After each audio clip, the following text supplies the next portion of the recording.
tanggal pembayaran bunga ya. Jadi pertemuan satu kemarin itu memang lumayan sederhana ya. Kita cuma belajar terkait bonds payable saja. Terus yang diterbitkan pada tanggal pembayaran bunga, kemudian pas antara tanggal pembayaran bunga. Nah, yang pertemuan kedua ini mungkin kalian juga sudah belajar ya, banyak sekali variasinya, baik itu tanggal, ada penerbitan, ada penjualan. Jadi saya harap nanti kalian bisa fokus ya pada saat pembahasan supaya tidak terlewat. Nah, pertemuan dua ini saya sudah rangkum di sini.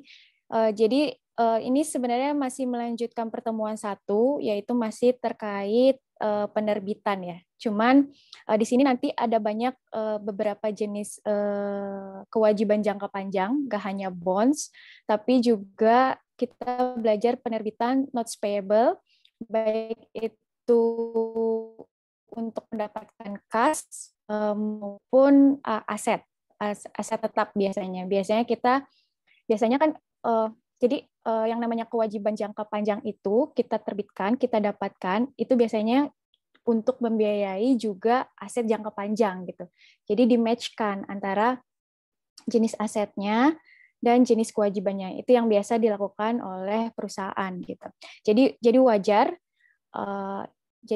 kalau misalkan nanti untuk membeli aset itu kita menerbitkan kewajiban jangka panjang. Terus kenapa ada penerbitan jangka panjang itu kita mendapatkan cash gitu kan? Cash itu bukannya ini ya aset jangka pendek ya, aset lancar kayak gitu. Nah, ini biasanya ketika mereka mendapatkan cash, itu mereka biasanya si perusahaan itu akan menggunakan cash ini untuk membeli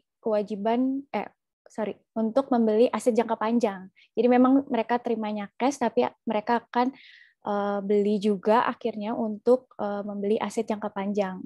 Bisa itu membeli gedung atau membiayai ekspansi bisnis, misalnya mereka bikin pabrik baru gitu. Nah, hal-hal seperti itu yang saya ingin kalian paham ya. Nggak hanya catat mencatat saja.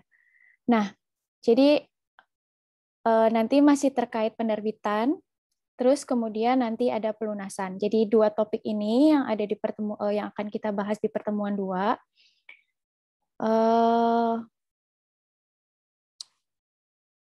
Untuk topik pertama pada hari ini yaitu adalah bonds payable ya, masih terkait bonds payable. Namun kasusnya di sini ada biaya penerbitan gitu, ada biaya penerbitan. Nah, bagaimana kita melakukan pencatatannya? Nah, biaya penerbitan ini harus kita kurangi dari nilai carrying amount bonds gitu. Nanti kita harus cari netnya berapa. Kemudian kita perlu cari implied rate gitu. Nanti ini juga bisa kita cari dengan menggunakan seperti biasa Excel ya, yang paling mudah. Saya suka sih pakai Excel. Nanti karena kita juga kerja tuh pakai Excel gitu, nggak pakai kalkulator. Jadi lebih baik kita langsung belajar Excel aja. Nah, atau yang kedua itu adalah penerbitan bonds payable pada harga tertentu gitu, pada harga tertentu. Entah itu hasil negosiasi ya, hasil negosiasi atau biasanya ditentukan pada nilai berapa gitu kan. 101 berarti dia misalkan kita menerbitkan bond 10 juta berarti dia dijual pada harga 10,1 juta gitu. Seperti itu. Atau pada harga 99 berarti dia hanya mendapatkan 9,9 juta. Nah, gitu. Nah, kalau ini kita langsung cari implied rate. Jadi sebenarnya kedua kasus ini sama sih sebenarnya ya. Sebenarnya kita harus cari berapa net nilai bond yang kita terima. Terus kemudian kita cari yang namanya implied rate gitu. Sama aja sebenarnya, ini cuman variasi kasus aja sih, tapi secara konsep sama. Nah, di sini kemudian ada yang namanya notes payable. Notes payable ini agak berbeda Jadi notes payable ini masih termasuk kewajiban jangka panjang, tapi dia karakteristiknya agak berbeda. Nah, bedanya tadi ya, kalau misalkan saya jelaskan dulu. Kalau bonds payable itu biasanya dibeli oleh investor, dan investor itu akan menerima kupon gitu, menerima kupon. Sementara pelunasannya itu di akhir tenor atau pada saat jatuh tempo gitu. Itu bedanya. Dan itu biasanya bisa dibeli oleh berbagai macam investor gitu. Jadi entah itu bisa dijual ke publik gitu. Seperti kalau kalian tahu beberapa bonds payable yang diterbitkan oleh pemerintah, itu juga di tempat saya dulu kerja di JPPR, itu bonds payable. Itu bonds payable. Jadi masyarakat juga bisa beli gitu. Jadi biasanya bisa dibeli oleh publik secara luas atau bisa dibuka dibeli oleh investor-investor besar gitu. Nah, notes payable ini bedanya notes payable sama bonds payable. Kalau notes payable ini biasanya kita melakukan hutang ke bank, ke lembaga keuangan gitu. Bisa satu lembaga keuangan atau lembaga keuangan itu seperti membentuk sindikasi. Ini nggak perlu ini ya, nggak akan keluar juga di ujian. Cuman saya pengen cerita ya, pengen cerita aja biar kalian ngerti bentuknya sih kayak apa gitu ya, bentuknya seperti apa. Nah, ini dikeluarkan oleh bank atau beberapa bank yang tergabung dalam sindikasi. Kemudian sindikasi bank ini memberikan pinjaman ke perusahaan. Nah, bedanya dengan bonds payable, notes payable ini pelunasannya bisa selama masa cicilan gitu. Jadi nggak satu kali pada saat jatuh tempo, tapi sudah mulai dicicil pada saat pembayaran kupon atau masa cicilan. Nah, ini sama juga ini kalau misalkan nanti dia ada dua tipe ya, interest bearing dan zero interest. Jadi kalau interest bearing itu di situ ada pembayaran interest selama masa cicilan ya, dan juga sama seperti bonds payable, kalau misalkan dia stated rate-nya itu sama dengan market rate ya, at par. Kalau market rate-nya lebih besar dia discount, atau market rate-nya lebih kecil dia premium gitu. Nah, di sini ada kasus lagi juga, ada dua. Kalau normal itu besar cicilan itu sesuai dengan tabel amortisasi ya, tabel amortisasi yang normal. Namun biasanya jadi bank tuh kadang memberikan keringanan ya, keringanan di awal-awal masa pinjaman gitu kan.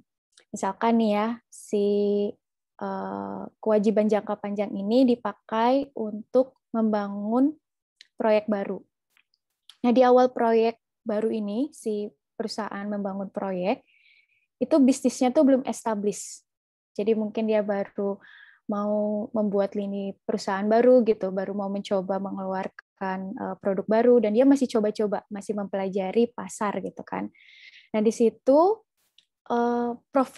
profit yang didapatkan oleh proyek itu kadang belum stabil. Jadi masih awal-awal dia beroperasi, itu kadang masih negatif. Nah, ini bank itu biasanya memberikan keringanan. Bolehlah kalian di awal-awal cicilan, awal-awal masa cicilan, itu bolehlah cicilannya kurang dari yang seharusnya.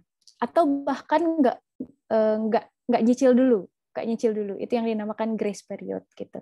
Nggak nyicil dulu. Gitu. Itu nanti kita belajar yang namanya negative amortization. Nah, bedanya dengan zero interest adalah selama dia antara penerbitan sampai dia jatuh tempo, itu tidak ada pembayaran cicilan bunga maupun cicilan prinsipil. Tapi sebenarnya ini bukan berarti tidak ada bunga yang dibayarkan, gitu. Kalau menurut saya hanya zero interest di sini maksudnya zero kupon, gitu.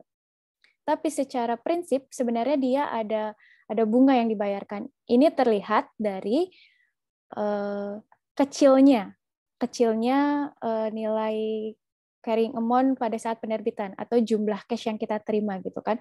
Misalkan kita di sini harus membayar, kita menerbitkan kewajiban 100 juta, tapi yang kita terima di sini hanya 65 juta. Jadi misalkan dia 3 tahun ya.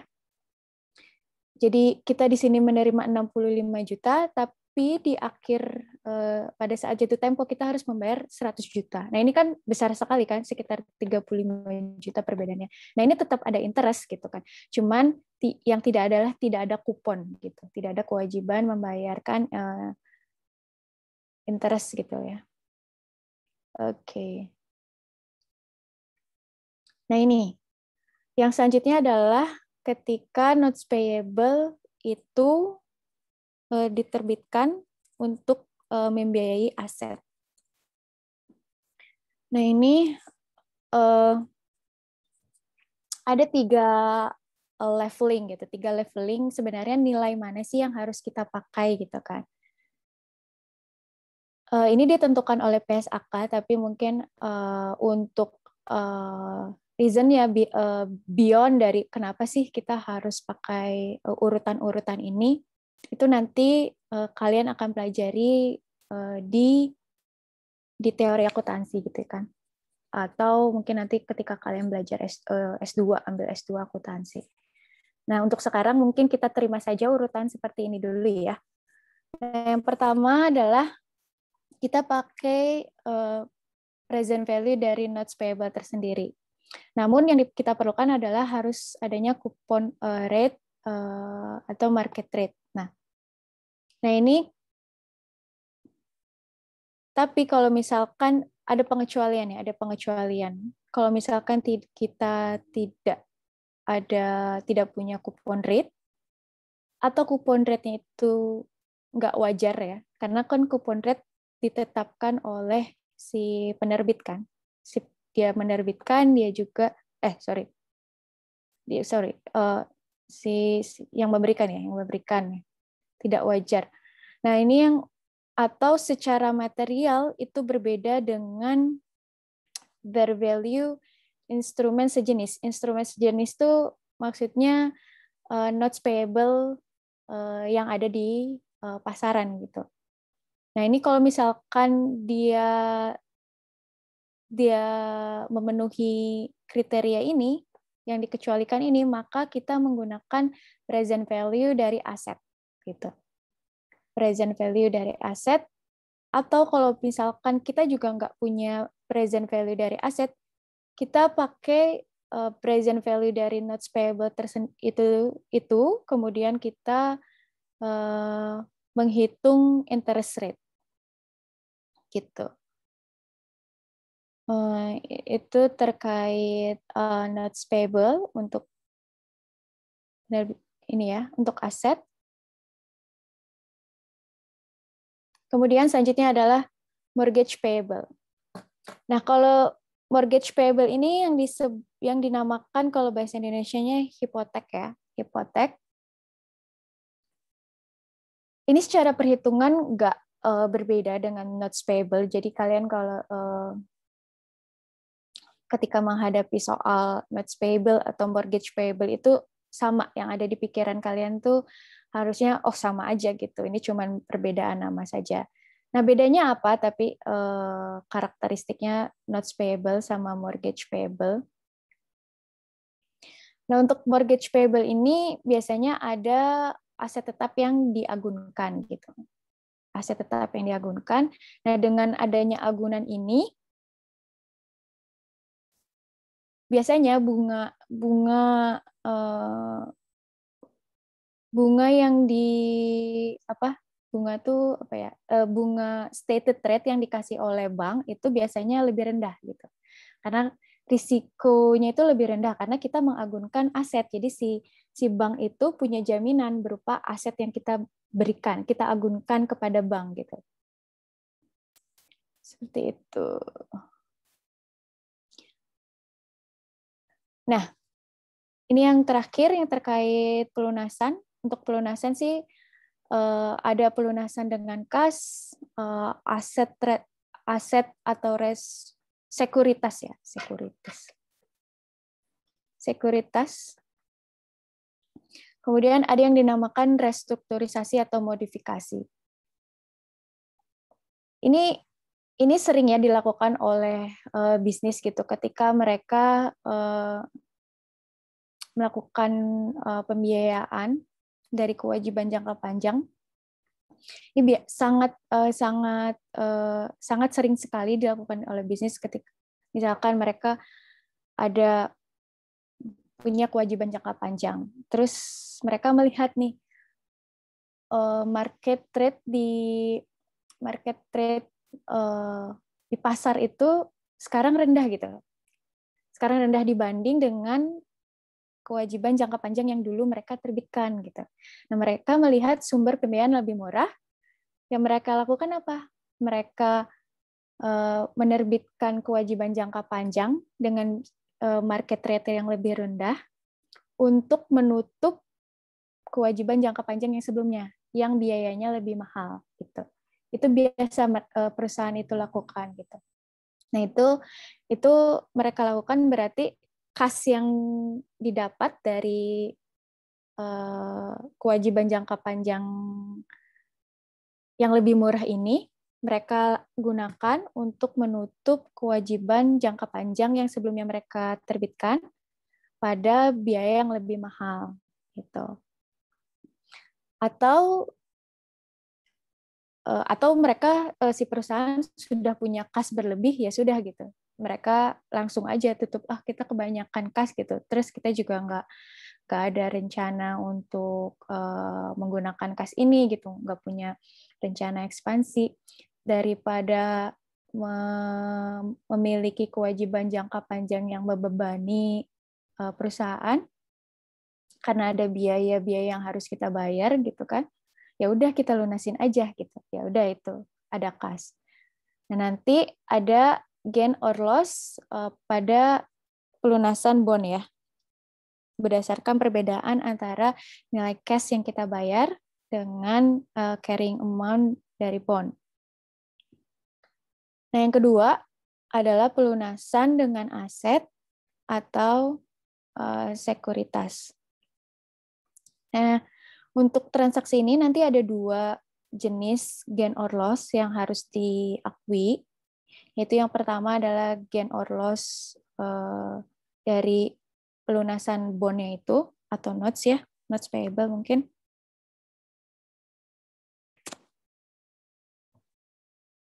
Dan gain or loss dari disposal aset atau penjualan aset gitu.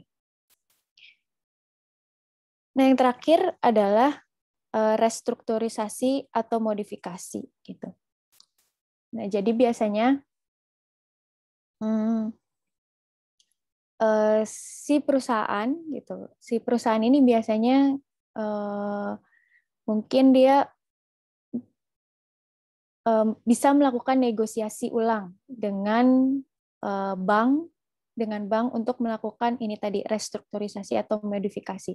Jadi dia mungkin entah dia mengalami satu kondisi yang misalnya bisnisnya menurun gitu kan, sehingga menyulitkan dia untuk melakukan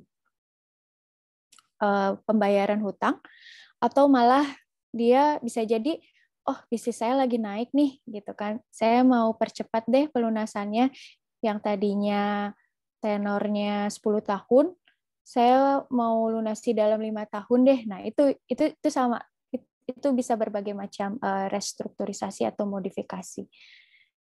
Nah, yang harus dilakukan nanti adalah kita akan membuat tabel amortisasi baru, kemudian nanti bond yang lama, seolah-olah ya bond yang lama itu akan dihapuskan, kemudian nanti kita akan mencatat bond yang baru. Gitu. Itu resume ya. Oh ya, satu lagi ya terkait ini ya. yang terkait bonds ya. Nah, itu tadi ya penerbitan masih terkait penerbitan bonds payable, notes payable, dan mortgage payable. Kemudian juga ada pelunasan. Nah, sampai sini kita masih melakukan yang namanya metode amortisasi ya, amortisasi. Nah, untuk selanjutnya nanti ada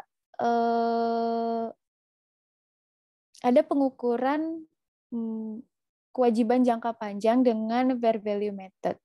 Nah, ini kan ada beberapa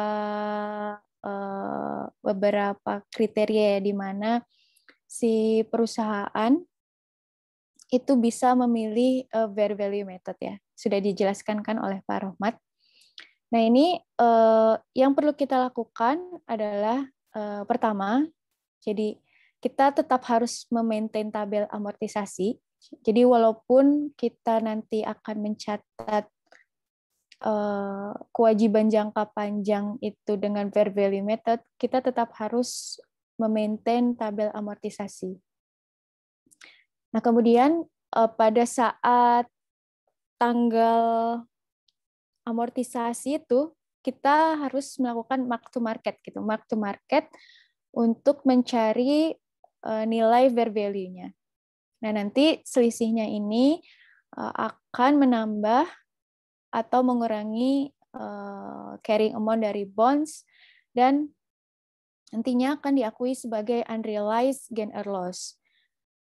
Nah, untuk penyajian unrealized gain or loss ini akan dibagi, bukan akan dibagi dua, bisa di dua, penyajiannya bisa di dua laporan ya.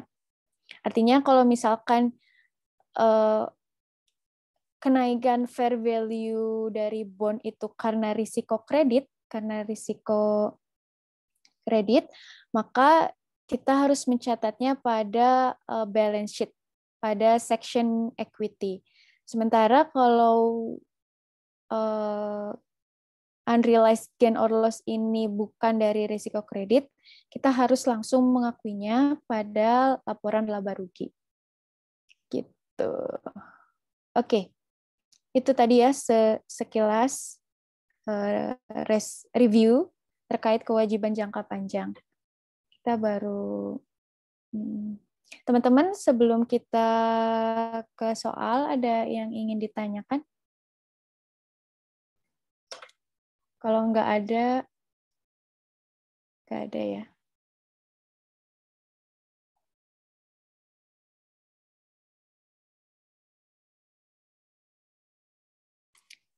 Atau ada yang ingin ditanyakan terkait tugas minggu lalu? Atau ada yang bingung gitu? Terkait apa aja? Entah, nggak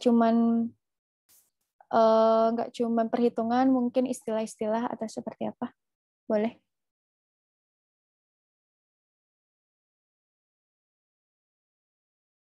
Oke, nggak ada ya. Bagus deh kalau gitu. Siap. Saya tutup dulu ini ya.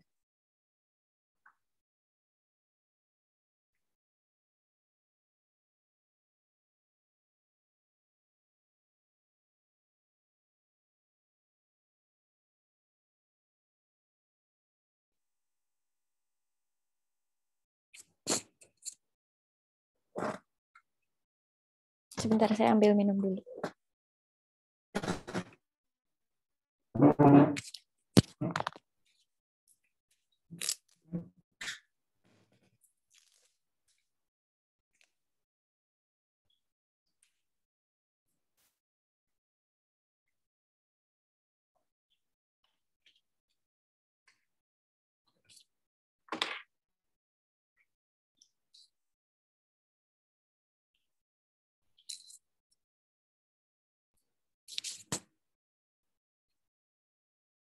Kalau sama Pak Rahmat, biasanya pembahasannya masuk ke soal nggak?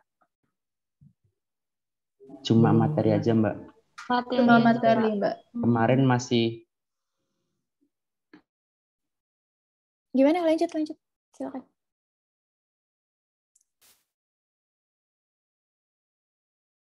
Koko, kayak mau bicara? Atau siapa? Enggak, Mbak.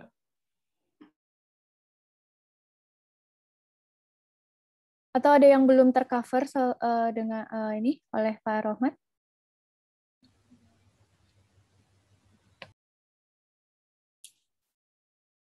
Kok senyum-senyum? Ada apa nih? Ayo. Mungkin itu Mbak, kemarin waktu kelas belum sampai materi terakhir. Ada beberapa yang belum dijelasin, seperti notes payable sama mortgage payable-nya belum. Jadi nggak semua slide sempat diterangin ya? Iya, Iya, tapi Mbak. semalam udah dikirim Dikasih video. Videonya siapa sih, Mas Reza? Pak Rahmat. Pak Rahmat sendiri. Oh, Pak Ahmad sendiri. Iya, iya, iya. Iya, dulu juga saya waktu kuliah kan sempat pas itu ya, pas COVID ya, setahun. Jadi saya kuliah 2 tahun. Setahun itu saya kuliah full online. Emang cuman dengerin, jadi si dosen cuman ngerekam. Ngerekam terus kita cuman dengerin aja itu. Sempet juga kayak gitu. Ya, itu bisa juga. Oke. Oh, soal ya. Oke, kalau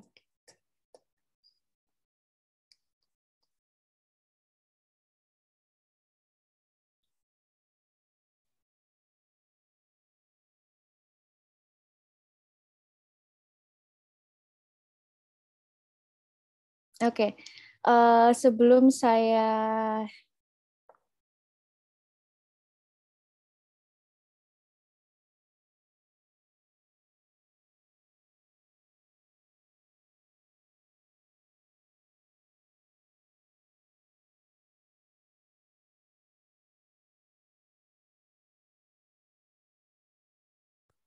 sorry ini saya kekik. Sebentar.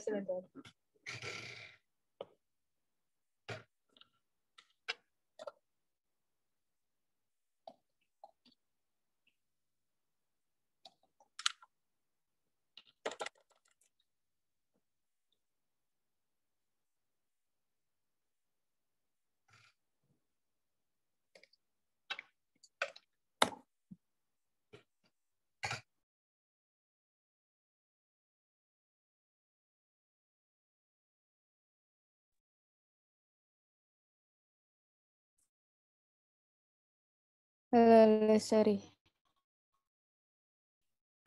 Ingatin lagi. Inilah kalau kuliah online kayak gini.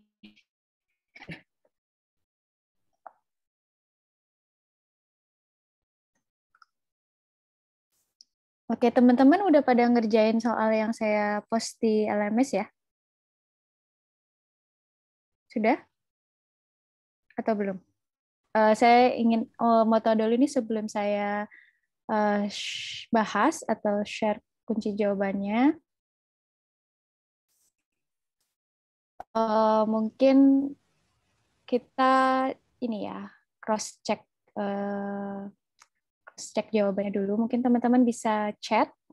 Nah, yang pertama adalah, coba yang saya ingin tanyakan.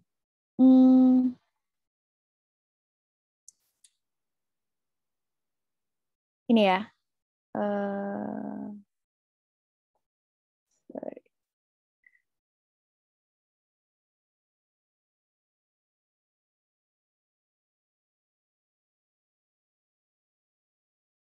Ini kan soal yang hari ini. Nah, untuk pertanyaan pertama nih. Jadi, pada tanggal 1 Januari 2018, seorang pelanggan beli mobil harga 50.000 dan membayar uang muka sebesar 10.000. Sisanya dia menandatangani notes payable dengan bank ya, tentunya dengan bank. Nah, ini biasanya juga sama nih teman-teman kalau misalnya beli rumah gitu kan, ada sejumlah porsi itu harus di DP dulu gitu. Sementara sisanya baru teman-teman ajukan KPR-nya ke bank gitu.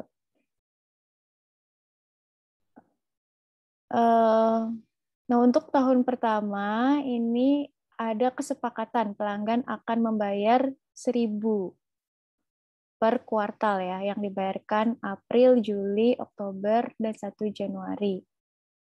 Sementara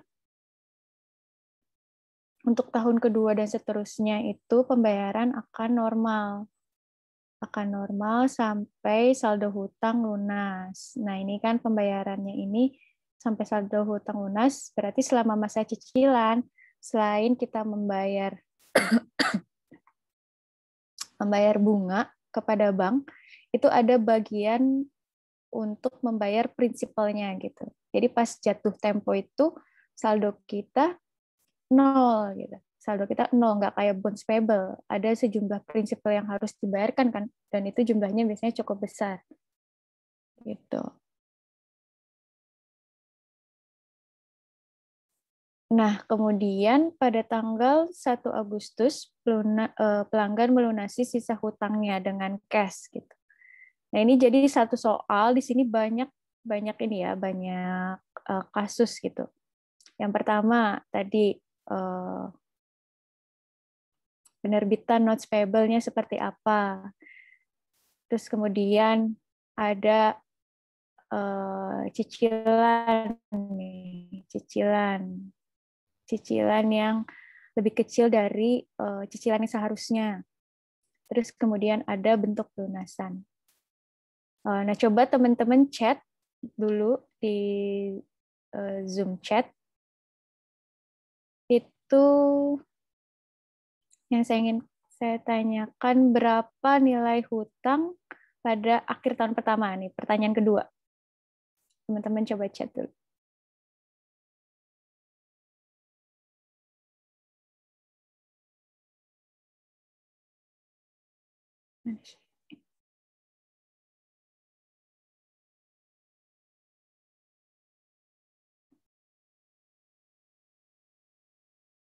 Oke.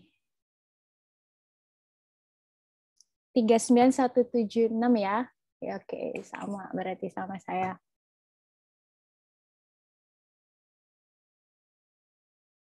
Ini mana ini? Saya bingung.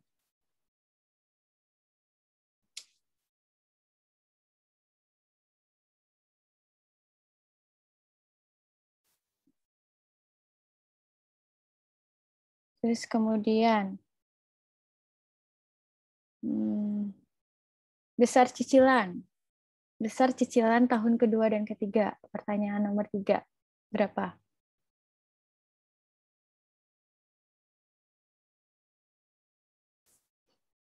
Betul. Oke. Kayaknya udah nggak perlu dijelasin ya. Kalau gitu ya udah kita selesaiin aja. Oh enggak.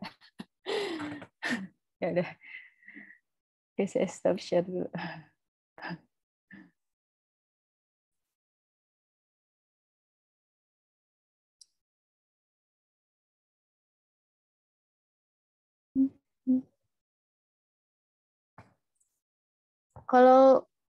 Kalau seperti ini ya, misal kalau kalian sudah jawabannya sama seperti saya, masih mau dibahas atau mending kita coba soal lain ya? Bahas aja, Mbak. Bahas aja. Bahas aja, Mbak. Oke. Oke. Ini jadi ini. Mohon maaf, Mbak, gimana kalau dibahasnya ada soal nomor 2 itu, Mbak? Yang kemarin, tugas kemarin. Tugas kemarin yang ditugaskan? Iya. Masih rada ini, Mbak. Gitu. Iya. Saya belum bikin kunci jawaban sih sejujurnya. Mungkin gini ya, next meeting aja kali ya, kalau misalkan nanti saya siapkan dulu. Jadi kalau misalkan ada tugas dan kalian masih bingung, nanti saya siapkan. Atau mungkin untuk khusus nomor 2 mungkin nanti kalau ada waktu di akhir pertemuan ketiga, nanti saya bisa bahas ya kalau kita punya waktu ya. Tapi untuk sekarang ini dulu ya. Tapi saya catat deh tadi. Baik Mbak, makasih Mbak. Oke, ini biasanya yang saya lakukan adalah saya menuliskan semua informasi ya yang ada di soal gitu kan. Jadi tadi harga pelanggan membeli mobil baru seharga 50.000. Sementara ada down payment atau cash ini senilai 10.000. Biasanya down payment itu buat apa sih gitu kan? Dan biasanya down payment ini nilainya dia persentasenya mungkin nggak besar ya, 20% gitu kan, nggak besar. Tapi kan secara nominal ini cukup besar gitu. Jadi emang biasanya misalkan adanya down payment, saya melihat kemampuan finansial dari si pembeli atau si nanti yang mau ngutang gitu. Sebelum dia punya hutang senilai 40.000 ini gitu. Selain tentunya nanti dilihat juga gitu kan histori atau catatan keuangannya seperti apa, rekening bank gitu. Rekening banknya ini kan pelanggan ya, personal, individu gitu kan. Nanti dilihat rekening banknya seperti apa gitu. Tapi dia mampu nggak sih itu mempunyai kemampuan setidaknya untuk menggambarkan kemampuan finansialnya dia gitu. Jadi biasa memang dilakukan seperti ini gitu. Nah, kemudian di sini saya juga catat terms and condition notes payable itu tenornya 3 tahun 4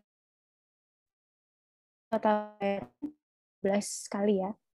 Kemudian ada terms khusus untuk tahun pertama itu 1.000, pembayarannya 1.000 per kuartal, per periode. Dan saya catat di sini stated rate-nya 8%. Nah, ini saya buat tabel amortisasi seperti biasa. Nah, teman-teman nih saya kasih ini ya, kasih tips aja. Jadi untuk memberikan memberikan tanggal, teman-teman bisa nih date gitu. Jadi kita di saat ya 1 Januari 2018. Kemudian tanggal berikutnya adalah 3 bulan lagi. Jadi kalian tulis e-date, terus tanggal sebelumnya B13 ini ke 1 Januari 18, terus berapa bulan setelahnya. Jadi jedanya ini kan rentang waktunya kan 3 bulan ya. Jadi nanti ini otomatis otomatis dia akan mengeluarkan tanggal selanjutnya, tanggal 3 bulan selanjutnya gitu. Tanggal pada 3 bulan selanjutnya gitu. Biar gampang, biar enggak. Kemudian untuk tahun pertama, kita kan baru 4 kali pembayaran. Ini kita tulis 1.000 di sini. Dan kita tulis bonds payable-nya itu 40.000. Ini sama sih seperti amortisasi lainnya kan.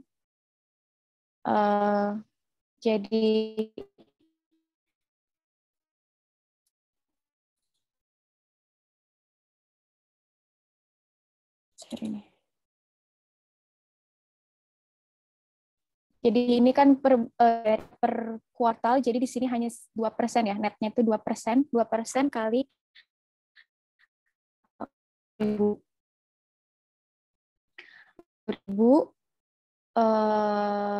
ini nggak termasuk negative amortization sih ya sebenarnya, karena interest expense-nya itu masih bisa terpenuhi dari besarnya cicilan gitu. Beda dengan misalkan kalau negative amortization itu kalau interest expense-nya itu tidak ditutup gitu, tidak tidak cukup dibayar dari besarnya cicilan. Misalkan besar cicilannya hanya 500 gitu kan. Jadi nanti ada bunga terutang itu yang akan dijadikan pokok pinjaman gitu. Itu negative amortization. Jadi nanti akan bertambah besar gitu nilai pinjamannya. Kalau ini sih bukan negatif ya. Sorry, tadi saya di awal bilangnya negatif. Ini bukan negatif ya. Jadi cicilan 1.000, interest expense-nya cuma 800, ada amortisasi. Amortisasi di sini lebih ke pengurangan nilai pokok sih. Berarti 200 di sini tuh untuk pembayaran prinsipal. Pembayaran prinsipal ya. Pembayaran prinsipal. Jadi mengurangi prinsipal senilai 200 dan perhitungan saya kemudian pada akhir tahun pertama ini nilai carrying amount notes payable ya, sorry.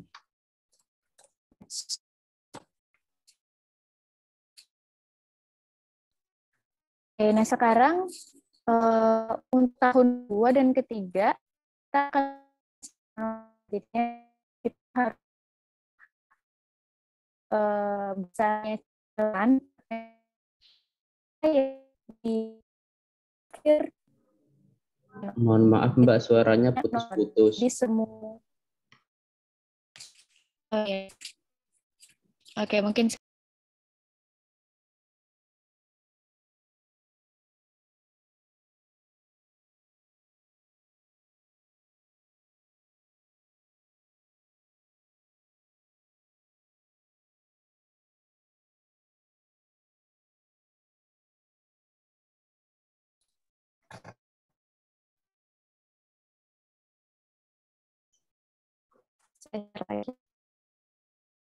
saya cek.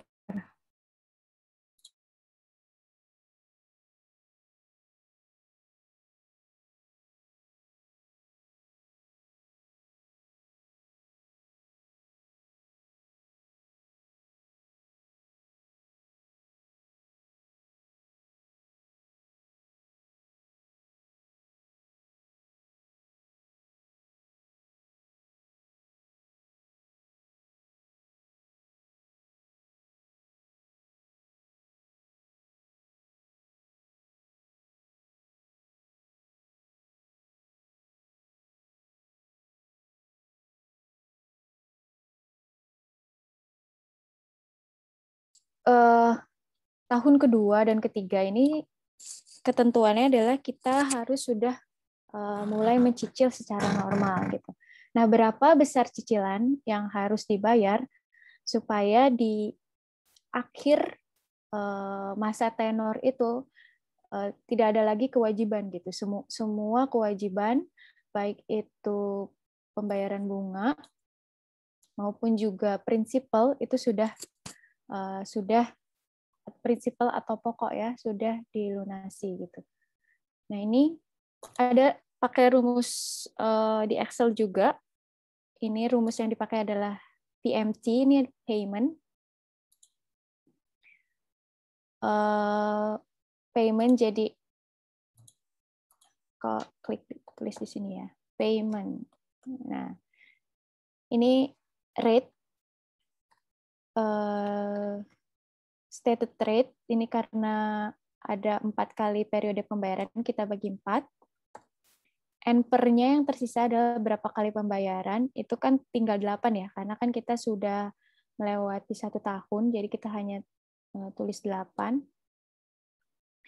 Kemudian PV ya, PV saat ini adalah nilai bond pada akhir tahun pertama. Kita tulis minus. Oke. Kemudian future value-nya berapa gitu. Future value yang kita harapkan kan semua kewajiban sudah lunas ya, berarti 0. Gitu. Ini sebenarnya ini rumus PV, future value, payment gitu kan. Jadi rumus PV, future value, payment, nanti mungkin PMT. PMT ya. Atau IRR kali ada ya. Nah, IRR apa ya? Rate ya. Rate. Nah, rate ini sebenarnya ini bersumber dari satu rumus matematika yang sama gitu. Rumus matematika yang sama, cuman kalau rumus matematika kan kita harus pindah-pindahin tuh kan, mau nyari IRR-nya nanti pindahin ke kiri ke kanan gitu kan, tergantung apa yang kita cari gitu kan. Cuman karena kita pakai Excel ya udah jadinya kayak pakai fungsi-fungsi ini gitu, nggak pakai pindah-pindah persamaan gitu. Oke, nah untuk tahun kedua dan ketiga kita harus buat tabel amortisasi yang baru lagi. Nah ini di carrying amount pada tanggal 1, kan setelah 1 tahun ya, berarti pada tanggal 1 Januari 2019 itu senilai 39.175 tadi. Nah ini normal seperti biasa kita hitung interest expense dan berapa amortisasinya ya. Jadi besaran cash paid-nya ini tadi yang sudah kita hitung menggunakan rumus payment PMT. Interest expense-nya carrying amount kali 2% di sini 8% dibagi 4. Kemudian selisihnya lari ke pembayaran prinsipal gitu dan seterusnya. Oke. Nah, kejadian selanjutnya adalah si individu ini pelanggan melunasi hutangnya pada tanggal berapa ya untuk tahun kedua?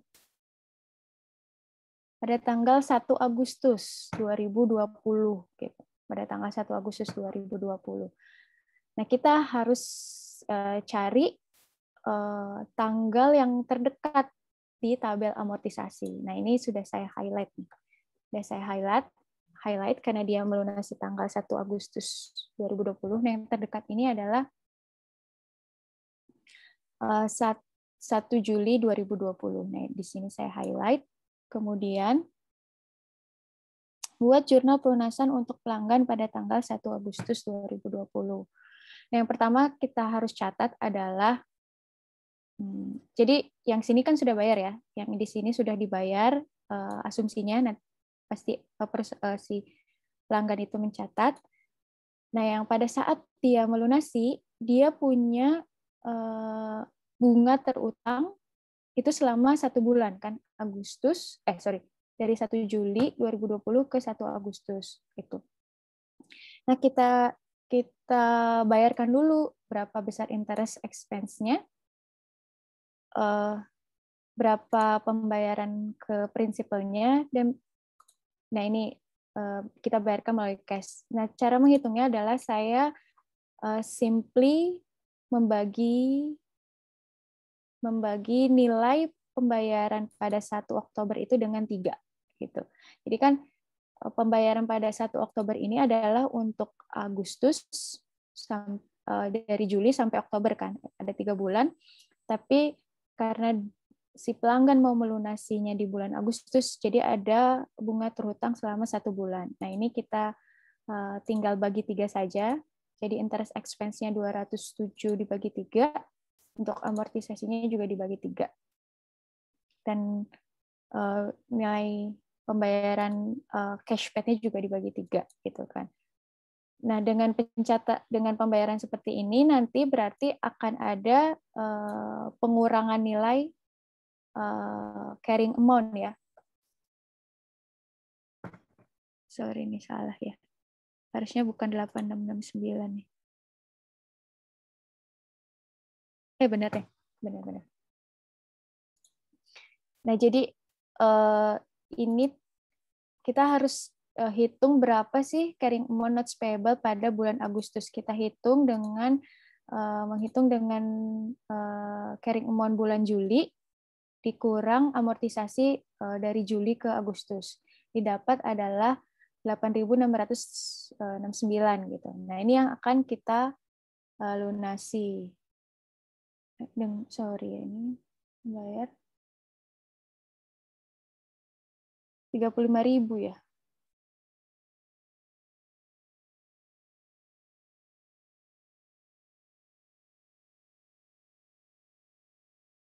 Oh, saya kelewat nih.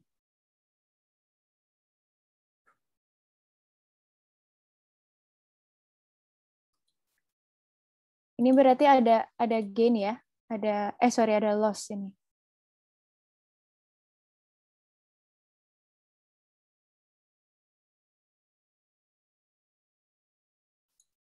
Sorry, saya perbaiki dulu ya. 18.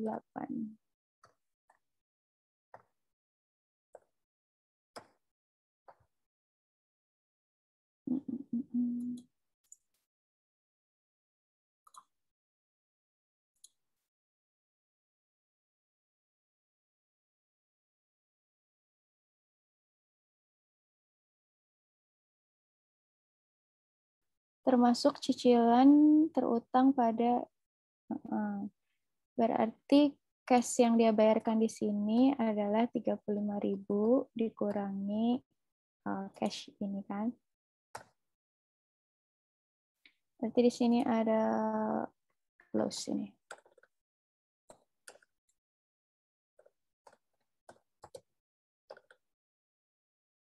Apa? Notes. Saya kalau nama itu saya ini ya. Notes extinguishment.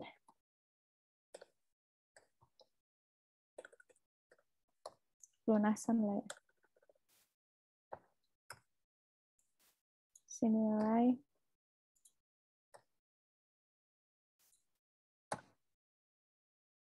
Oke, seperti ini ya. Sama nggak? Coba, sorry ini saya kurang teliti nih ngerjainnya. Ada yang mau share jawabannya? Nggak usah takut salah.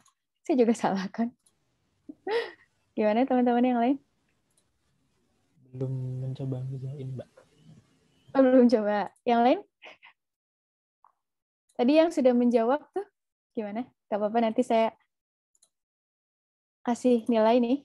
Gimana yang lain nih? Yang pada chat. Jawabannya seperti apa? Oke, nggak ada yang mau ya. Ya sudahlah. Oke, jadi tadi jadi nilai kewajibannya dia pada tanggal 1 Agustus itu hanya sebesar 8.680 ya. Tapi ini benar ya 2020 ya. Oh, ya. Tapi dia melunasi hutangnya dengan membayar cash senilai 35.000 termasuk cicilan bunga, cicilan yang terutang ya. Bukan cuma cicilan bunga, tapi cicilan terutang pada 1 Agustus. Jadi 35.000 dikurangi 1.782. Nah, ini yang digunakan, cash yang digunakan untuk melunasi notes payable. Kalau saya sih nggak akan saya lunasi sebesar, dicepetin sih. Ini rugi banget, ini ruginya gede banget sih. Nggak wajar. Kalau beda dikit-dikit sih mungkin ini ya. Ini soalnya ini banget nih, ekstrim. In real life ini nggak mungkin ada orang yang mau ngelunasin ya, bayar 35.000 untuk bayar apa? Bayar ini nih.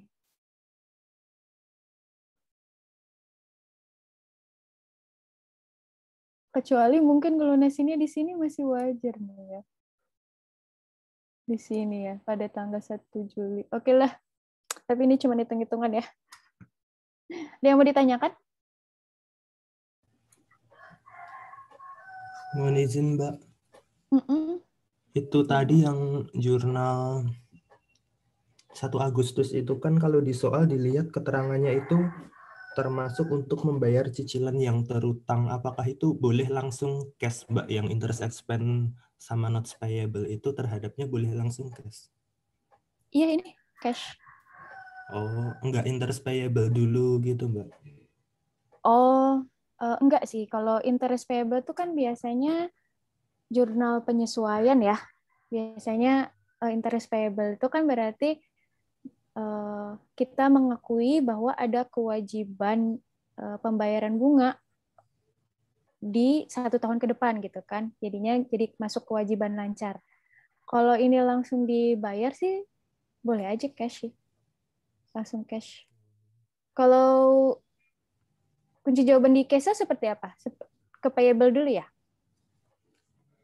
Atau seperti apa?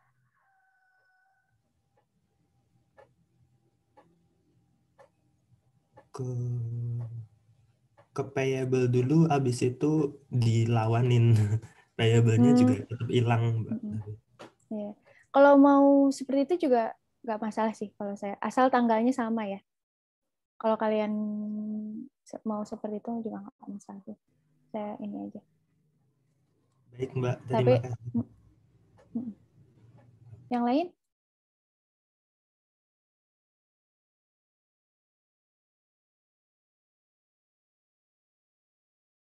Yang lain ada pertanyaan? Belum mungkin. Belum sepertinya, Mbak. Oke lah. Kalau gitu kita istirahat dulu ya. Tadi kita udah sejam ya. Istirahat 15 menit kali ya. Siap, Mbak. Oke, nanti kita akan kembali di 2018. PT AH menerbitkan bond payable pada tertanggal 1 April.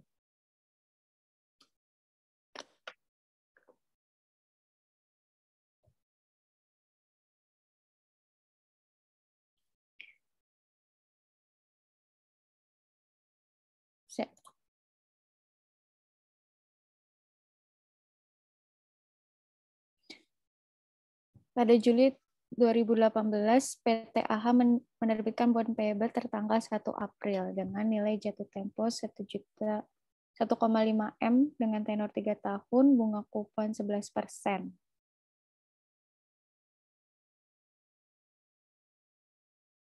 Nah, jadi ini ya, di sini kasus pertama ini penerbitan bond pada antara tanggal pembayaran ya. Dia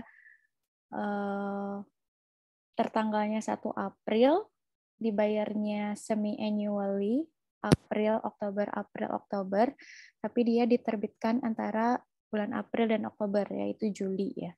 Jadi jeda waktunya ada 3 bulan ya. Kemudian tingkat bunga pasar saat penerbitan bonds payable 9%, market rate-nya 9%, jadi nanti kita diskontokan, apa kita present value-kan nilai carrying amount-nya dengan 9%. Dan pada 1 Mei 2019, PT AH melunasi 1/3 bond payable pada harga 108, termasuk bunga terutang.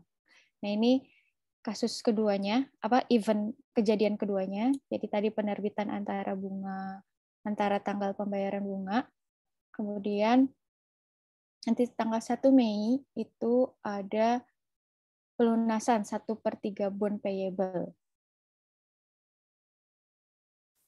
Nah, kemudian setelah dilunasi, sisa 2/3-nya ini kan dilunasi 1/3 bond, 2/3-nya masih berjalan ya.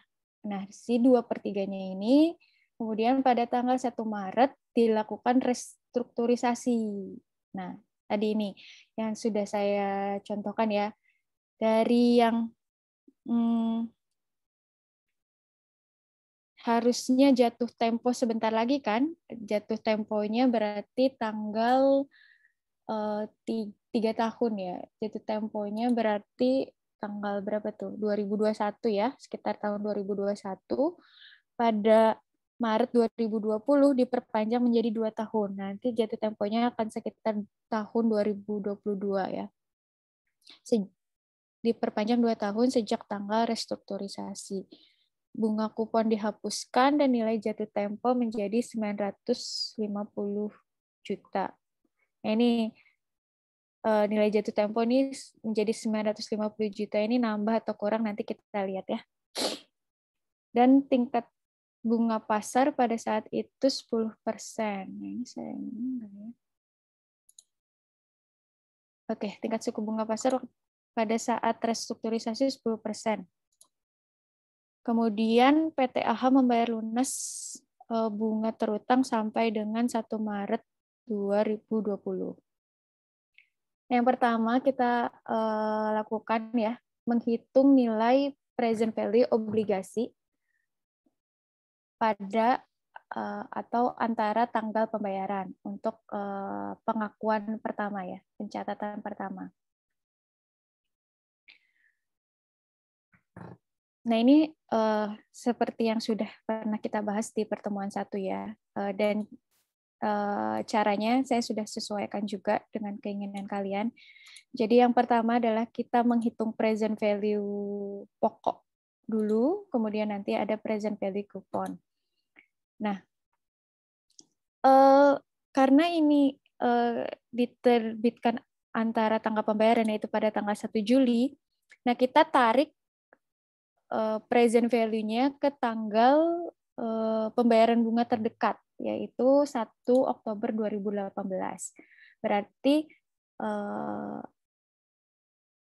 ada 5 kali nih, ada 5 kali pembayaran,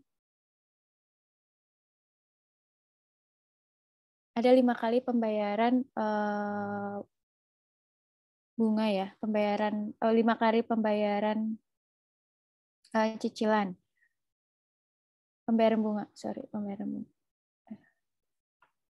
pembayaran bunga 5 kali kita tarik dan kita hitung berapa PV pokoknya, berapa kuponnya, menggunakan rumus Excel PV. Kemudian kita hitung, nah untuk mencari nilai PV obligasi 1 Juli, kita juga tambahkan bunga terhutang antara 1 Juli 2018 hingga 1 Oktober 2018, yaitu 3 bulan kali pembayaran kuponnya yang tadi kita sudah cari tahu dulu ya. Jadi pembayaran kupon ini 11% dibagi 2 kali 1,5 M. Pembayaran kuponnya berarti setengahnya dari 82.500.000. Kemudian kita jumlahkan, baru kita tarik ke titik 1 Juli 2018 dengan menggunakan rumus PV juga.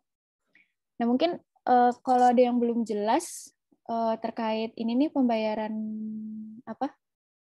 present value obligasi antara tanggal pembayaran, mungkin bisa ditanyakan sekarang kalau ada yang mau nanya sebelum kita lanjut. Kalau nggak ada, saya lanjut. Belum mungkin, Mbak.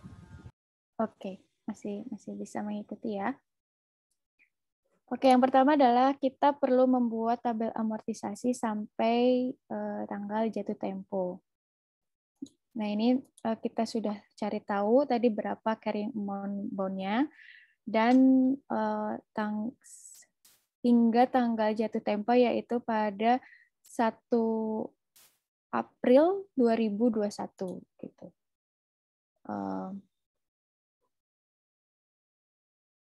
Untuk interest expense pada tanggal 1 Oktober ini khusus ya, karena kan ini yang kita hitung hanya 3 bulan, bukan 6 bulan. Jadi dibagi 4 ya, 9% dibagi 4 kali nilai carrying amount bond-nya. Kemudian amortisasinya itu selisih, jadi 82.500 dikurangi 82,5 juta dikurangi 41,25 juta, dikurangi interest expense-nya. Nah, ini selisihnya menjadi amortisasi premium ya. Tadi kan stated-nya 11%, market rate-nya 9%, market rate-nya lebih kecil dari stated rate, jadi si bond ini adalah diterbitkan at premium ya. Jadi amortisasinya ini akan mengurangi carrying amount dari bond itu, dan pada saat jatuh tempo ini akan nilainya akan sebesar parnya. Nah, untuk yang selanjutnya ini sama seperti yang sudah kita lakukan, tinggal dikalikan saja besar interest market market rate ya. Market rate dibagi 2 karena ini pembayarannya semi annual, kemudian selisihnya amortisasi. Dan dilakukan seterusnya hingga carrying amount-nya itu sama dengan par value, yaitu 1,5 M. Nah, kemudian pertanyaan nomor 2, buat jurnal selama tahun 2018. Nah, buat jurnal selama tahun 2018 yang pertama, berarti ada penerbitan bonds payable nih kan. Kita menerima cash dan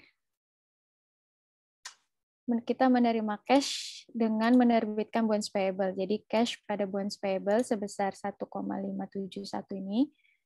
Kemudian ada cash yang kita terima juga, kemudian di kredit interest expense karena nantinya ini akan mengurangi karena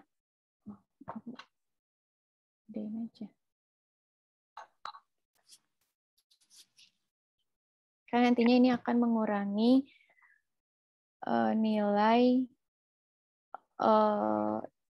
akan mengurangi pembayaran kupon pada 1 Oktober 2018. Gitu. Nah, kemudian pada 1 Oktober 2018, nah ini ada pembayaran bunga ya, pembayaran bunga. Pembayaran bunga kita catat seperti biasa, cash-nya yang kita keluarkan kan sesuai nilai kuponnya 82.500.000. Kemudian ada amortisasi di situ. Amortisasi sebesar yang tadi kita sudah hitung. Kemudian besar interest expense-nya adalah 35 juta ditambah 41.250.000 ya. Selanjutnya pada 31 Desembernya kita harus mengakui utang bunga karena kan pembayaran selanjutnya kan masih pada bulan April ya. Jadi pada 1 Oktober hingga 31 Desember itu ada bunga terutang selama 3 bulan. Jadi 3/12 kali 9% kali 1,5 atau ini aja 82 dibagi 2 gitu, 41.250. Itu. Oke, kemudian buat jurnal pada tanggal 1 Mei 2019. Nah, 1 Mei 2019 ini PT AH melunasi bonds payable pada harga 108 termasuk bunga terutang. Nah, ini yang pertama kita harus lakukan adalah menghitung nilai carrying amount bond pada tanggal 1 Mei 2019. Nah, ini kita hitung berapa nilai carrying amount bond seluruhnya pada tanggal 1 Mei. Jadi sesuai tabel amortisasi yang tadi kita sudah lakukan gitu kan. Nah, tanggal terdekat ini kan 1 April ya, 1 April. Jadi kita tulis di sini carrying amount bond 1 April itu 1,553.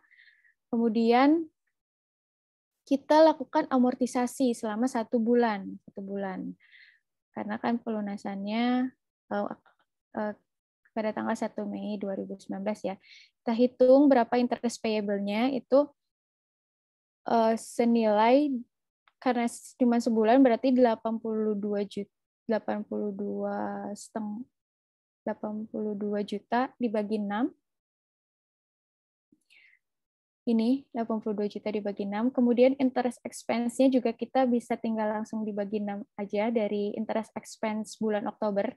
Kan bulan Oktober di sini adalah ini menggambarkan interest expense dari April ke Oktober kan.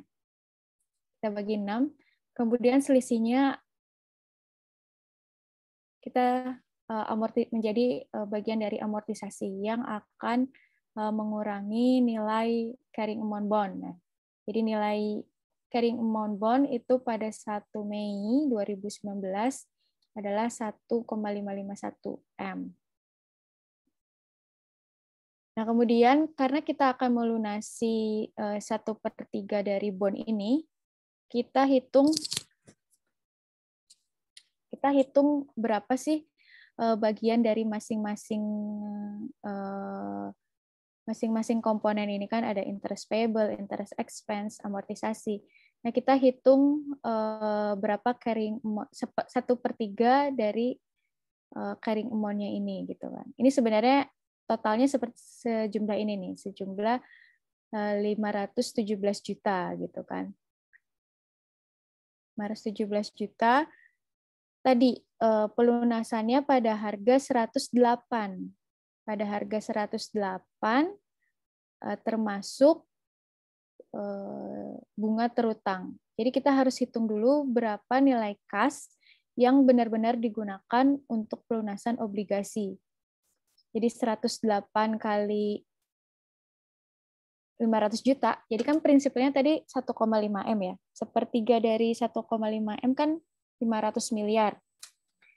Jadi nilai pelunasan yang diberikan oleh si PTAH itu adalah 540 juta. Kemudian, tapi yang 540 juta ini termasuk bunga terhutang.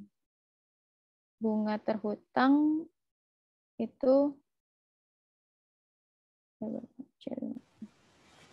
bunga terhutang adalah ini. Bunga terhutang sepertiganya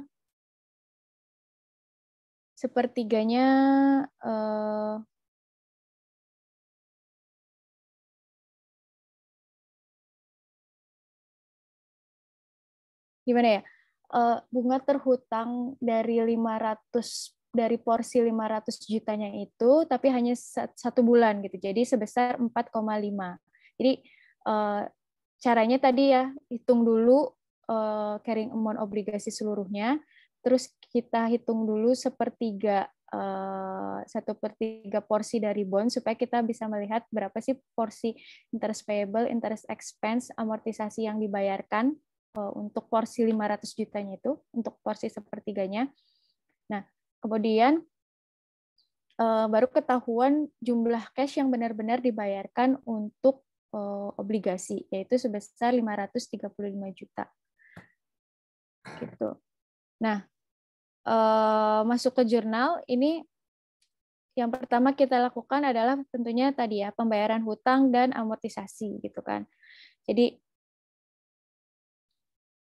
yang kita bayarkan itu adalah hanya sebesar 4.500.000 ya, bukan sebesar 13.750. Ini kita hitung hanyalah untuk menghitung nilai carrying amount obligasi pada tanggal 1 Mei 2019 gitu. Jadi yang kita bayarkan 4,5 juta, interest expense-nya adalah 3,8 juta, dan sisanya menjadi amortisasi pengurang nilai bonds payable. Ini salah lagi ya. Tukar-tukar.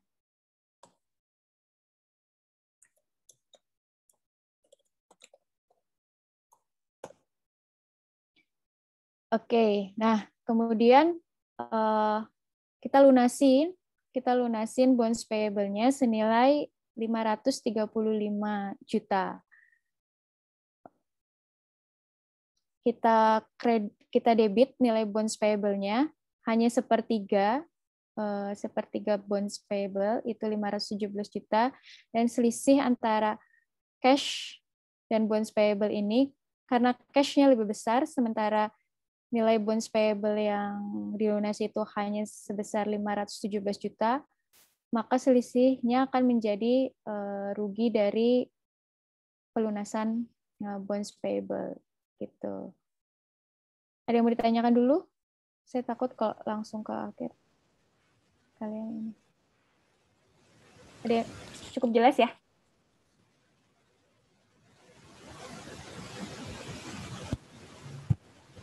Jelas Mbak sepertinya. Oke.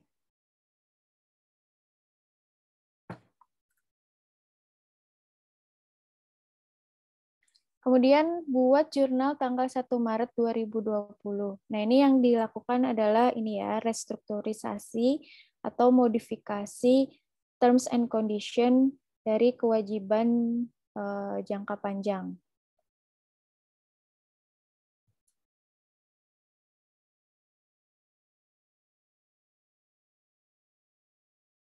Nah,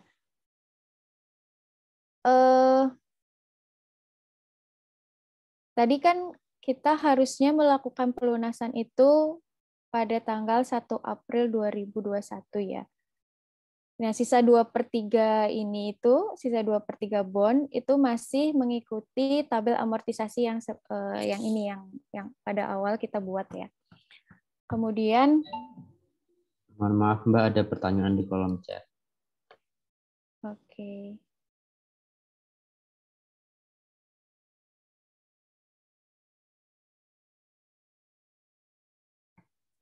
Saya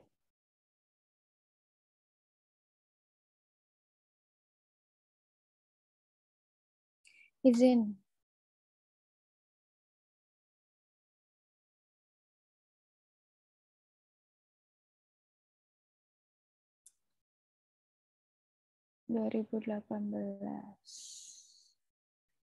Izin bertanya, jurnal 31 Desember 2018, yang ini ya?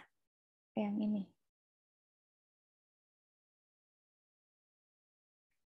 Apakah tidak juga menjurnal amortisasi?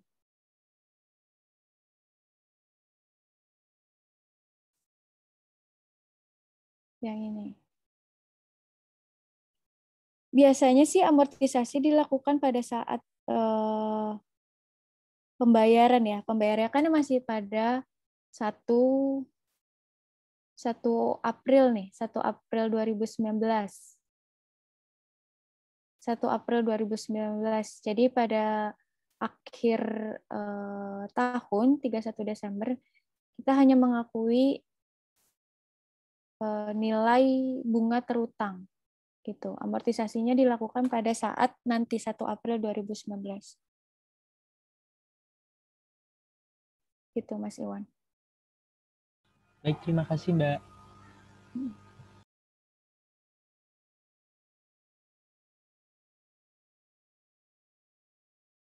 Oke. Tadi satu.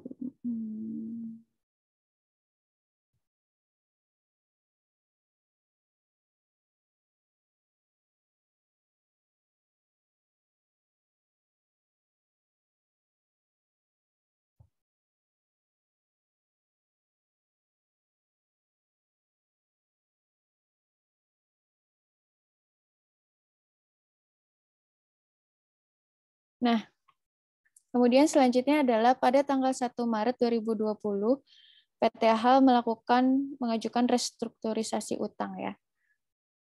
Nah, jadi kita buat dulu ini tabel amortisasi setelah tanggal pelunasan, yang mana sebenarnya masih menggunakan tabel amortisasi sebelumnya, hanya saja sekarang porsi yang di carry itu, yang dibawa itu hanya sebesar 2/3-nya saja gitu. Jadi hanya 2/3-nya saja. Ini cuma saya kali 2/3 semuanya. Gitu.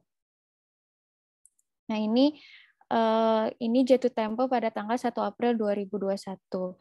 Nah, dia melakukan restrukturisasi itu pada tanggal 1 Maret 2020 di sini ya, sebelum di sini antara 1 Oktober dan 1 April 2020.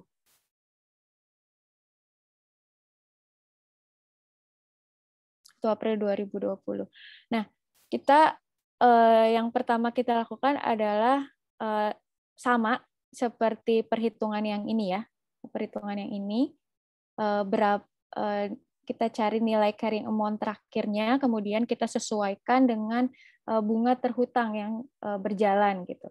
Jadi untuk menghitung carrying amount obligasi 1 Maret, kita gunakan carrying amount tanggal 1 Oktober 2019, yaitu ini 1,027 M. Kemudian kita lakukan amortisasi nih, selama berapa bulan tuh? Oktober sampai Maret itu ada 5 bulan. Jadi kita hitung secara proporsional berapa bunga terhutangnya dari 55 juta, berapa interest expense-nya dari ini 46 juta nih dari bunga interest expense yang pada bulan April, dan selisihnya adalah amortisasi yang akan mengurangi nilai carrying amount bond pada 1 Maret. Nah, ketemu carrying amount bond 1 Maret itu senilai 1,020 gitu. Nah, di sini ini kan bond yang lama. Kita hitung dulu nilai present value obligasi yang baru. Jadi sebenarnya ini masih satu bond aja sih, cuman seolah-olah ini kita menutup bond yang lama dan kita menerbitkan bond yang baru gitu. Jadi pada 1 Maret 2020 itu tenornya menjadi 2 tahun. Jadi nanti jatuh temponya itu bukan lagi 1 April 2021, tapi 1 Maret 2020 kan? Menjadi jatuh temponya berarti 1 Maret 2022 gitu. 2 tahun. 2 tahun dari tanggal restrukturisasi. Kemudian kupon yang dibayarkan adalah 0. Berarti ini jadi ini ya, zero interest bond ya, seperti itu. Zero interest bond. Dan par value-nya saat jatuh tempo menjadi 950 juta dengan market rate 10% gitu. Kita hitung PV obligasinya menggunakan rumus PV. Jadi rate yang kita gunakan adalah 10%. Kemudian berapa banyak N per gitu kan. Nah, karena tidak ada lagi pembayaran kupon gitu kan. Jadi anggap saja periodenya itu 2 ya, 2 tahun annually gitu. Kan beda tadi kan sebelumnya kan semi annually ya. Tapi karena di obligasi yang baru ini nggak ada pembayaran kupon, jadi kita pakai annual rate aja. Annual rate itu maksudnya jumlahnya adalah 2 tahun ya. 2 kali. Kemudian payment-nya 0, tadi karena kuponnya 0, dan future value-nya adalah 950 juta nilai jatuh temponya. Itu adalah sebagai future value. Nah, ini diketahui PV obligasinya itu sebesar 785 juta. Nah, yang harus kita lakukan adalah tadi sama seperti kejadian sebelumnya ya, karena antar tanggal pembayaran kita harus melakukan pembayaran bunga terutang dan melakukan amortisasi gitu.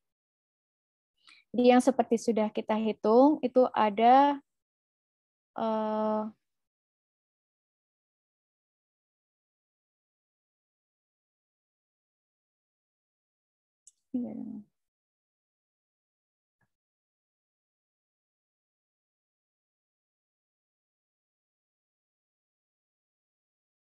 sorry, ini salah kayaknya.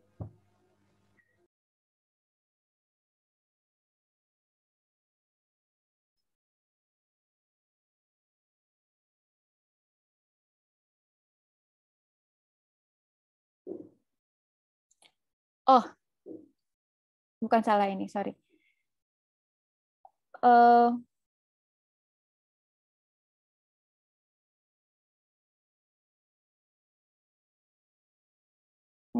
Ini saya kelupaan nih insert, sorry ya.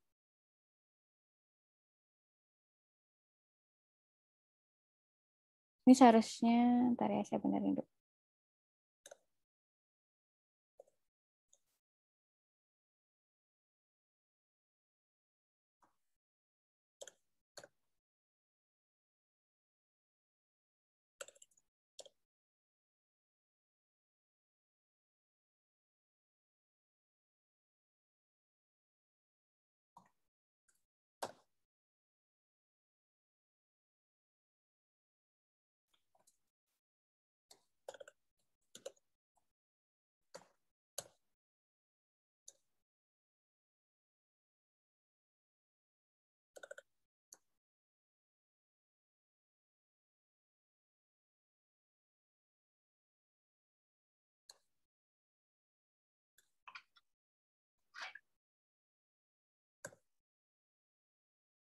Nah,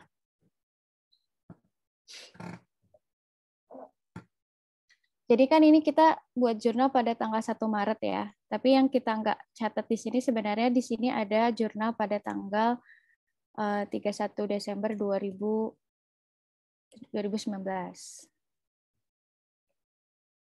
Nah, di sini adalah interest expense pada interest payable.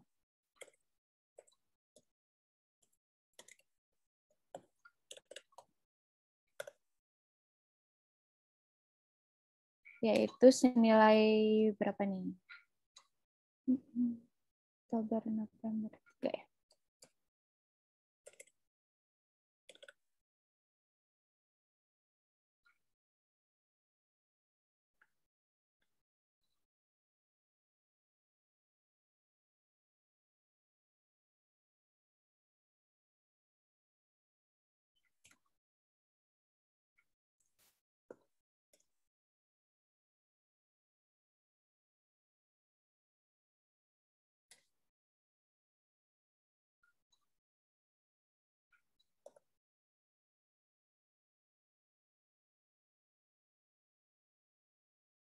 Terus saya jadi bingung.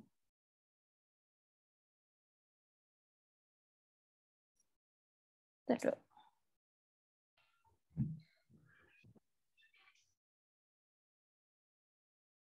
Ini saya baru melakukan 2 bulan sih. Ini seharusnya saya mendebit ada interest payable 3 bulan di sini saat pembayaran cash. Gitu.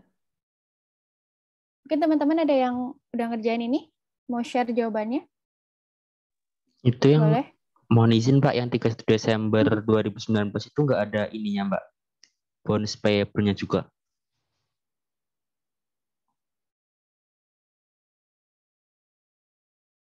Yang tadi sama ditanyakan Mas Iwan ya? Iya.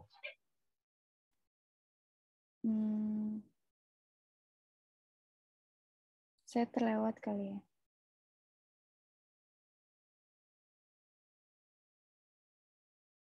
Jadi saya cek lagi ya terkait ini. Yang nomor ini nih. Atau Mas Koko? Tadi menjawab siapa, Mas Koko atau Mas Iwan? Sorry, saya nggak Saya juga belum selesai Mbak. Koko. Oh, belum selesai. Ini.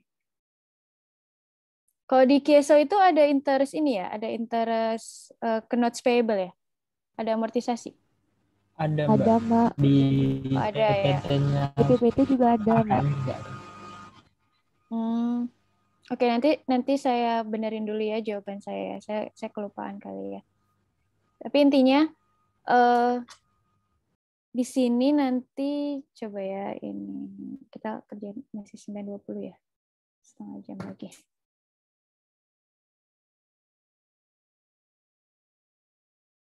Berarti ini notes payable.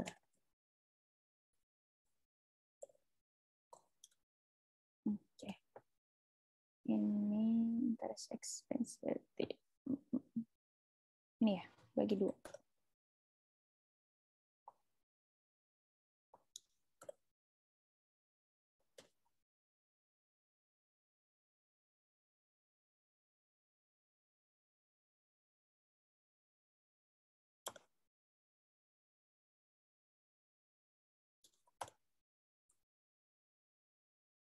Ya.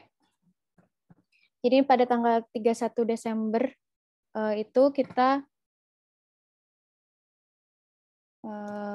melakukan ini ya, jurnal penyesuaian ini. Ini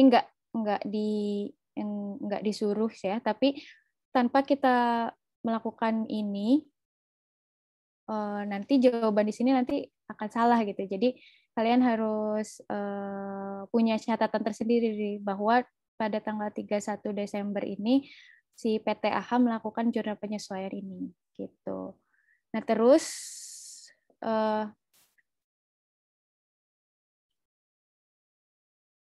sebelum kita melakukan tadi ya restrukturisasi, kita membayar lunas dulu nih. Diketahui PT AHA telah membayar lunas bunga terhutang sampai dengan 1 Maret gitu. Jadi kita membayar lunas dulu bunga terhutang, selama 5 bulan dari 1 Oktober hingga 1 Maret. Jadinya ini sebesar Mohon maaf Mbak, interest payable-nya belum disesuaikan. yang mana? Yang ini? Yang 1 Maret Mbak. Iya, iya. Saya lagi ngitung. Bentar. Cash-nya ini berarti interest payable-nya ini ya.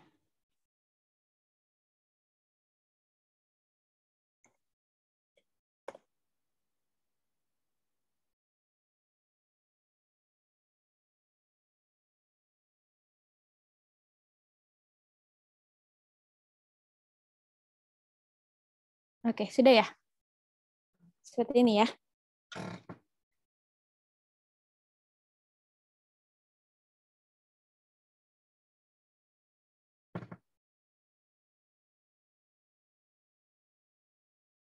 Cash-nya.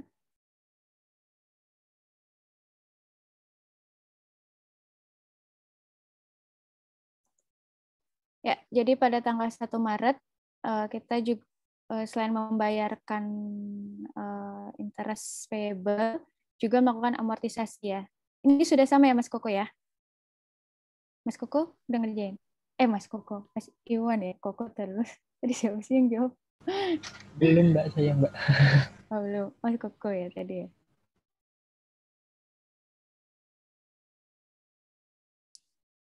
Nah, jadi kita harus membayarkan dulu kan sebelum kita menghapus dan mencatat, menghapus bonds yang lama dan mencatat bonds yang baru gitu kan. Karena di sini ada amortisasi nih. Jadi kalau kita tidak melakukan kedua jurnal ini, kita nanti akan keliru nih mencatat nilai carrying amount bond-nya ini. Nah, tadi kita kan sudah hitung ya carrying amount bond pada tanggal 1 Maret 2020 dan carrying amount bond untuk obligasi yang baru. Jadi kita hapus nih carrying amount bond pada carrying amount bond per 1 Maret 2020. Kita terbitkan yang baru. Ini bond ya, bukan selalu aja.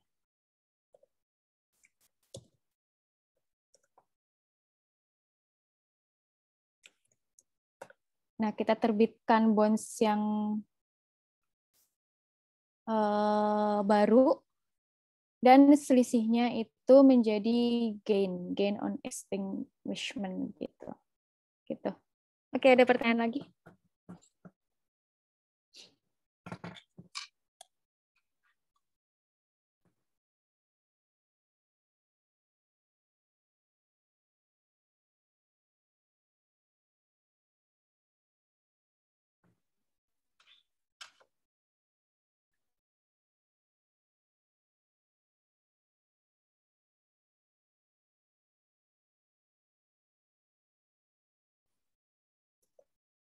Ini kok agak ini. Sebentar.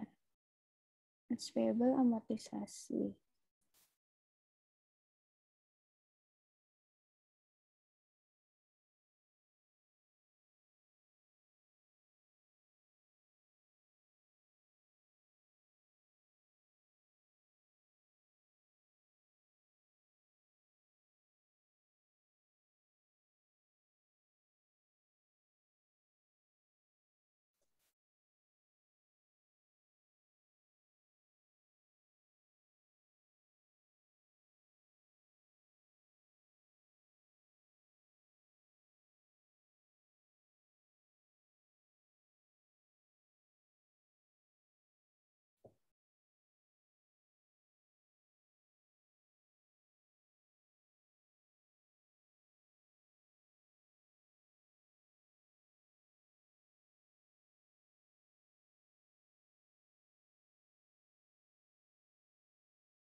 Oke, ada lagi?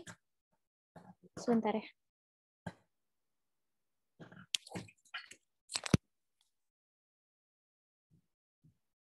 Cuma 10%.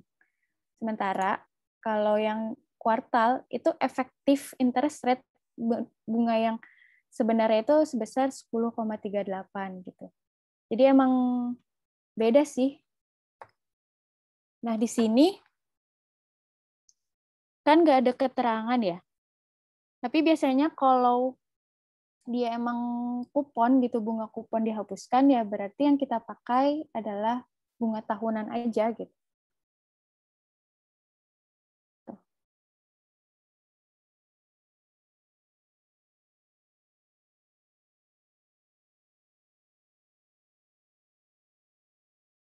Atau ada ini, kalau di buku beda lagi. Kadang teori ini sih sama praktik beda-beda. Ada pertanyaan lagi?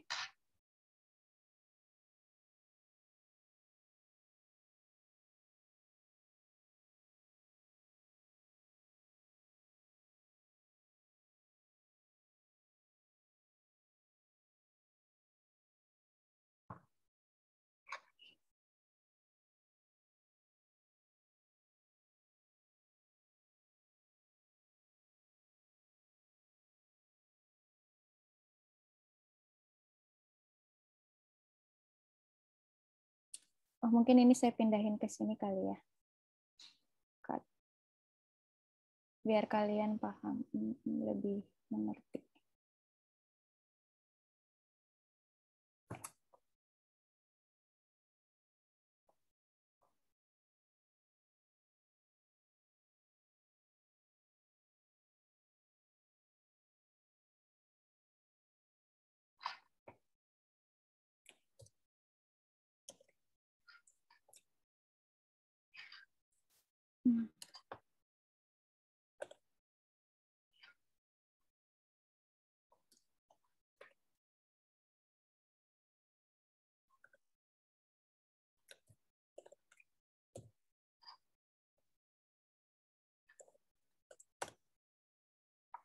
Ini juga masih aja.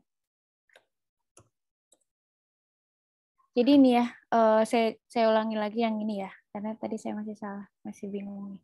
Nah, yang ini pada tanggal 1 Maret itu kan ada PT AHAM melakukan pelunasan bunga terutang ya. Jadi kita mengakui dulu tuh yang 2 bulan dari 1 Januari sampai 1 Maret itu ada interest expense sebesar nilai 2 bulan, sebesar 2 bulan. Sebesar 2 bulan. Kemudian ada amortisasi. Amortisasinya ini amortisasi dari nilai 7,3 juta 2 bulan. Nah, ini yang interest payable sebenarnya ini kita sudah lakukan pada tahun sebelumnya. Jadi sebenarnya ini adalah bunga terhutang dan amortisasi 3 bulan sebelumnya. Jadi ini sebenarnya interest payable di sini, ini kalau mau dipecah itu komponennya sama dengan ini kan, komponennya ini kan, gitu. Cuman karena kita sudah melakukan jurnal penyesuaian pada tanggal 31 Desember, maka kita mencatatnya seperti ini pada interest payable gitu. Kalau misalkan nanti di kunci jawaban, pada saat mungkin kalian menjawab gitu kan, mungkin supaya tahu, mungkin Pak Rahmat tahu apa maksudnya kalian mencantumkan seperti ini, mungkin bisa dikasih keterangan gitu bahwa interest payable ini adalah jurnal penyesuaian 31 Desember untuk mengakui bunga hutang dan melakukan amortisasi gitu. Oke.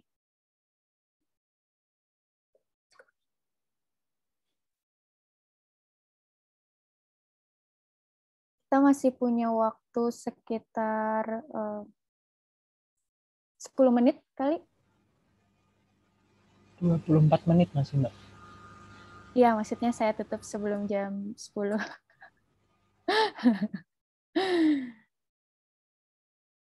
Supaya, karena saya harus ngisi-ngisi LMS ini sekarang.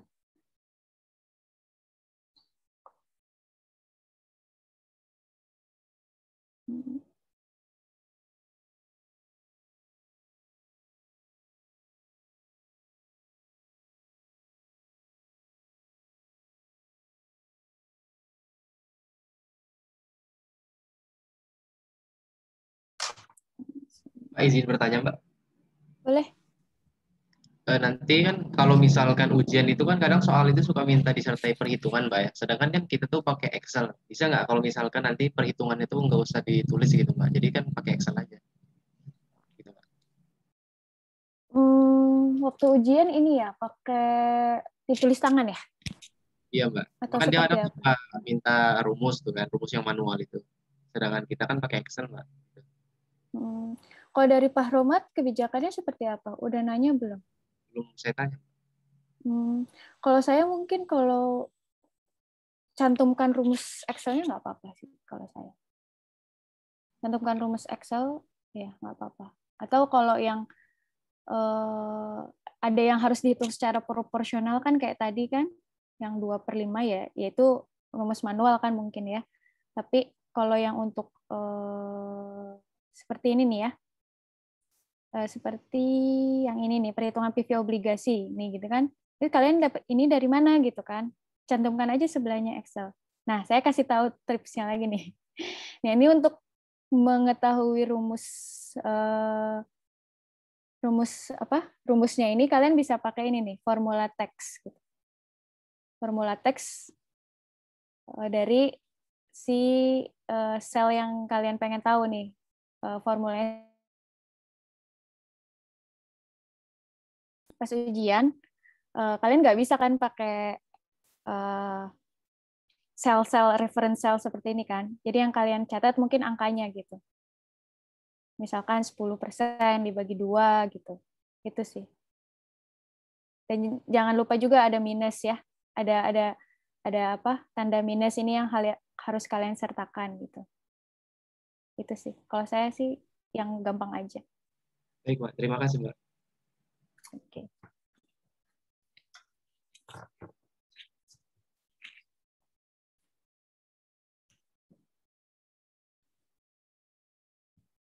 Ada lagi yang lain?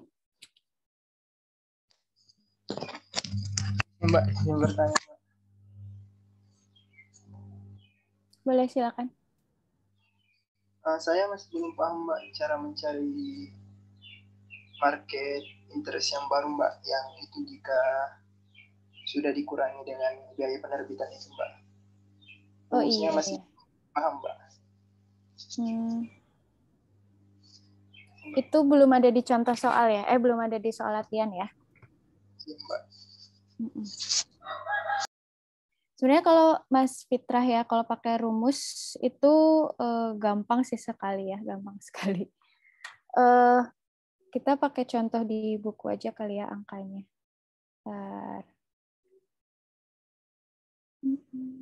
Slide pertemuan 2.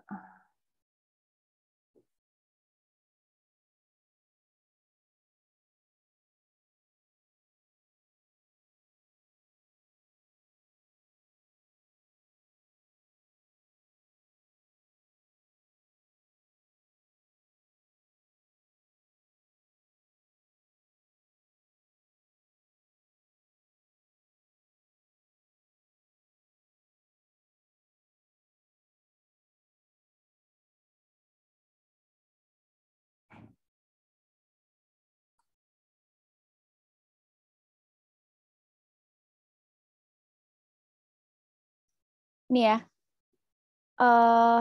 Jadi ada bonds yang diterbitkan dengan nilai 97 dengan ini ya, dengan apa? Proceed gitu, nilai jumlah yang diterima sebesar 97.500 gitu kan. Sementara ada biaya penerbitan obligasi yang harus dibayar oleh si penerbit PT Semangat Juang sebesar 2.000. Sehingga nilai net value dari bond itu hanya sebesar 95.000. Nah, yang perlu kita lakukan adalah berapa kupon rate-nya? Kupon rate 9% kan? Kupon rate 9%. Bunga dibayar setiap tanggal 1 Januari, artinya tahunan ya. Kemudian market rate 10%. Market rate 10%. Nah, sementara face value-nya face value nih, face value atau par. Face value atau par itu sebesar 100.000. Nah, berapa? Terus si carrying amount-nya menjadi sebesar 95.513. Yang kita cari adalah interest rate ya, implied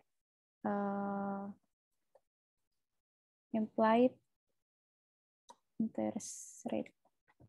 Kita pakai rumus rate. Rumus rate. Nah, ini keluarkan NPR-nya itu jumlah pembayaran yang kita lakukan ya. Jumlah pembayaran yang kita lakukan adalah 3 tahun ya, karena di sini diterbitkan 1 Januari 2016, kemudian tanggal jatuh temponya 1 Januari 2019, jadi 3 tahun. 3 tahun. Payment-nya adalah coupon rate dikali face value dong.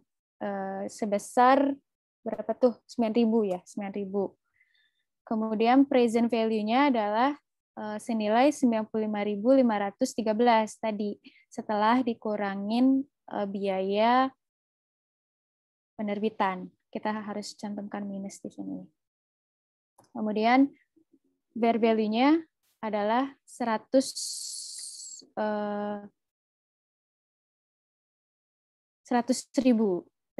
kita tutup. Kalau sama enggak ya? 11% sama nih. Gitu. Sama kan dengan jawaban ini 10,83%. Mas, kalau pakai Excel, nah, kalau pakai Excel tinggal masukin semua informasi sih yang kita punya ya. Tadi yang pertama kita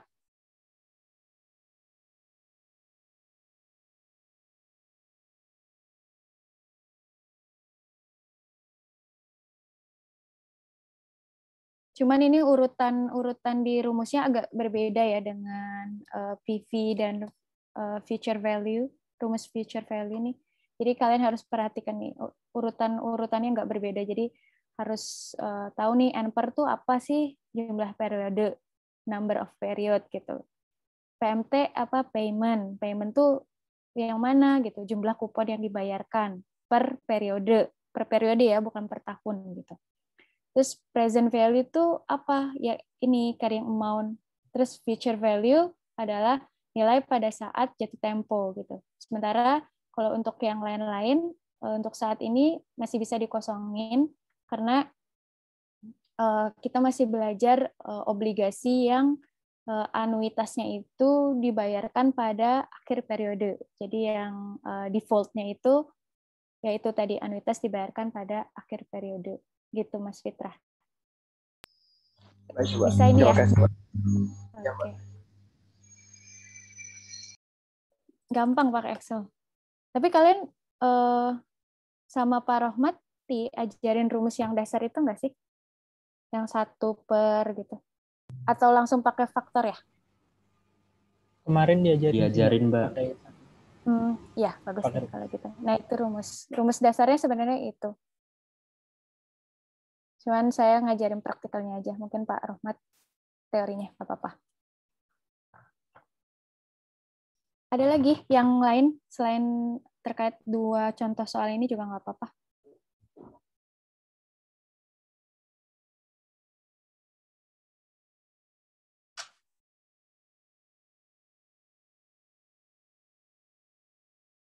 Bentar, saya ini.